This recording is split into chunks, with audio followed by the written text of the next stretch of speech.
Hello guys, तो कैसे आप सभी लोग। मनी स्पेंडिंग सिस्टम के एक और एपिसोड के साथ हाजिर हूँ। तो लास्ट एपिसोड के एंड में हमने देखा था एक लड़का हमारे सेक्टर को ज्वाइन करने के लिए आया हुआ होता है। वो लड़का वहाँ पर खड़े होकर सबको एनालाइज कर रहा होता है।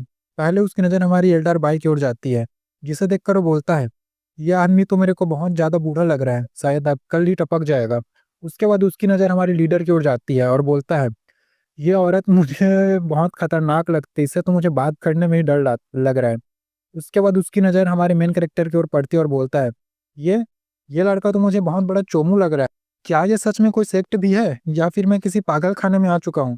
क्या मुझे यहाँ से वापस चले जाना चाहिए? हमारा मेन कैरेक्टर भागते हुए आता है और बोलता है, रुको रुको, तुम सही जगह पर आए हो। हाँ, हम यहाँ पर डिसाइपल रिक्रूट कर रहे हैं, तो जल्दी से अब 10,000 स्पिरिचुअल स्टोन निकालो और हमारे सेक्टर का मेंबर बन जाओ। और हाँ, तुम यहाँ पर 1 लाख देकर डायरेक्ट डिसाइपल भी बन सकते हो, जैसे कि मैं हूँ। और हाँ, मैं अपने बारे में तो बताना तुम्हें भूल ही गया, मेरा नाम ये फेंग है और मैं इस सेक्टर का पहला और डायरेक्ट डिसाइपल हूँ। हमारा मेन कैरेक्टर मनी मन सोच रहा होता है, जल्दी से बोल कि तेरे पास पैसे नहीं है, ताकि मैं तुझे पैसे देकर सिस्टम से पॉइंट कमा सकूं। तभी सिस्टम का नोटिफिकेशन है और नोटिफिकेशन आता है और बोलता है, सिस्टम रुकिए होस्ट, आप इन चीज़ों चीज़ों के लिए पैसा खर्चा नहीं कर सकते, ये हमारे रूल के खिलाफ है।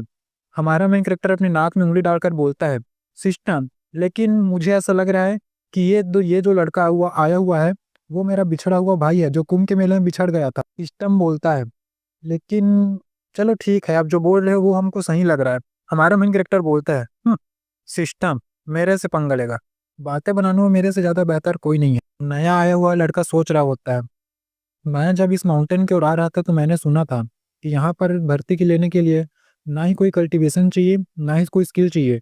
आपको चाहिए कुछ तो सिर्फ वो पैसा है। यहाँ पर आने के बाद मैंने देख लिया कि सच में यहाँ पर 1 लाख रुपए देकर आप यहाँ के डिसाइपल बन सकते हो। डिसाइपल ही क्या, आप तो यहाँ पर 10 लाख रुपए देकर डायरेक्ट डिसाइपल भी बन सकते हो। वो लड़का ये सब बात पीछे मुड़कर मन ही मन सोच रहा होता है। तभी हमारा मेन कैरेक्टर उसे पकड़ता है और बोलता है, कहाँ चली जाने मन, अभी तो आया है, एक बार और अच्छे से सोच लो, उसके बाद कोई डिसीजन लेना। तभी उस लड़के को उसे ग्रैंडपा का मैसेज आता है। वो बोलते हैं, बेटा इसी सेक्टर में रुको, जब तक मैं वापस नहीं आ जाता तब तक तुम ये सेक्ट ज्वाइन कर लो। वो लड़का बेचारा भी अपने ग्रैंडपा को मना नहीं कर पाता और बोलता, ठीक है ग्रैंडपा, अब जब तक नहीं आ जाते तब तक मैं इस सेक्टर में रुका हुआ हूँ। उसके बाद हमें उसके ग्रैंडपा का सीन दिखाया जाता है, जो बोल रहा होता है, हाँ ये वही सेक्ट है जहाँ पर वो साला बुड्ढा छुपा हुआ है, तो इसलिए मुझे अपने बेटे की चिंता नहीं करनी चाहिए। अब ये बूढ़ा आदमी कौन है, ये तो हमें स्टोरी के आगे ही पता चले। हमारा मेन कैरेक्टर उसे अपने सीने से लगाकर बोल रहा होता है, मास्टर मास्टर, मुझे यही जूनियर डिसाइपल चाहिए, देखो ना मास्टर ये कितना क्यूट है। वो लड़का सोच रहा होता है, पता नहीं मेरे ग्रैंडफादर क्या सोच रहे हैं, जो मुझे इस पागलों के बीच रहने के लिए छोड़ दिया। हाँ, मुझे मना ही कर देना चाहिए था, लेकिन क्या करूं, मना नहीं कर पाया क्योंकि बहुत अच्छा बच्चा जो हूं मैं। लीडर भी बोल रही होती है, ठीक है, जाओ अब इससे पैसे ले लो और इसको सेकने भर्ती दे दो। मन ही मन लीडर सोच रही होती है, हाँ इस लड़के का मैं करूं तो करूं क्या, इसने बिना मुझसे पूछे एक लड़के को सेकने भर्ती दे दिया।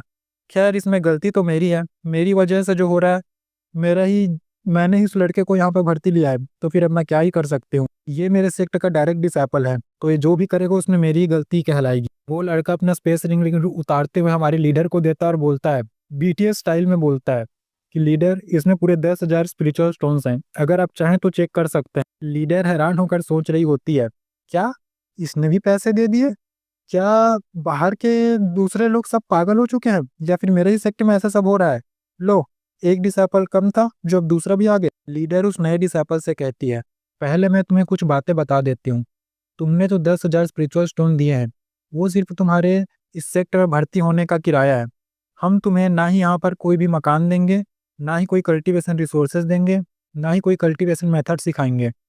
तुम्हें अपना कल्टीवेशन स्वयं करना होगा, हम पर रिलाई होने की कोई ज़रूरत नहीं है। क्या तुम्हें ये शर्तें मंजूर है?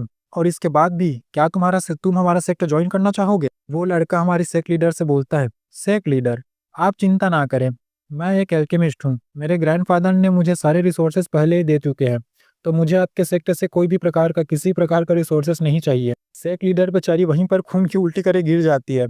एल्डर भाई हमारे सेक्ट लीडर को उठाते हैं और बोलते हैं, मुबारक हो सेक्ट लीडर, आपको एक नया डिसाइपल मिल गया। सेक्ट लीडर बोलती है, मैं बहुत थक चुकी हूँ, मैं तुम सभी से कल आकर मिलूंगी, तुम दोनों भी जाओ और आराम कर लो, कल यहीं पर ट्रेनिंग ग्राउंड में मिलते हैं। हमारा मेन कैरेक्टर सोच रहा होता है, ये लीडर थोड़ी सी पागल है क्या? अभी अभी तो इसने कहा था कि ये हमें किसी प्रकार का ट्रेनिंग नहीं देगी, और बोल रही है कल यहाँ ट्रेनिंग ग्राउंड में मिलना। मेन कैरेक्टर सोच रहा होता है, अरे यार मैं सोचा था साले इसके ऊपर पैसे उड़ाऊंगा, लेकिन ये तो पहले से ही रईस ज्यादा लग रहा है। मेन कैरेक्टर उस लड़के को बोल रहा होता है, मैं इस सेक्टर का डायरेक्ट डिसेबल हूँ तो तुझे मेरी हर बात माननी हो। मुझे तो लीडर बेचारी के लिए बुरा लग रहा है, जिसे हमारा एल्डर भाई लेकर जा रहा होता है। बेचारी सोच रही होती है ये सब एक सपना है ना एल्डर भाई, ये सब एक सपना है ना।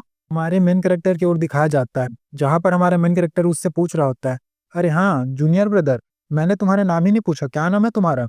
वो लड़का हमारे मेन कैरेक्टर को बोलता है, सीनियर ब्रदर मेरा नाम वू वी फैंग है। मेन कैरेक्टर बोलता है, अच्छा तो तुम्हारा नाम वू फैंग है, मेरा नाम ये फैंग वू फैंग। वाह कितना मिलता जुलता है ना। ठीक है फिर चलो भाई, दोनों भाई मिलके मचाएंगे तबाही। उस लड़के को हमारे मेन कैरेक्टर पे शक होता है और सोच रहा होता है कहीं ये कोई गे थोड़ी है जो मेरी लेना चाहता हो। खैर ग्रैंडपा ने बोला है तो मुझे रुकना पड़ेगा। और यहीं पर हमारे इस चैप्टर का एंड हो जाता है और हमारे एपिसोड का भी। तो वीडियो अच्छा लगा हो तो सब्सक्राइब करें, वीडियो को लाइक करें। धन्यवाद।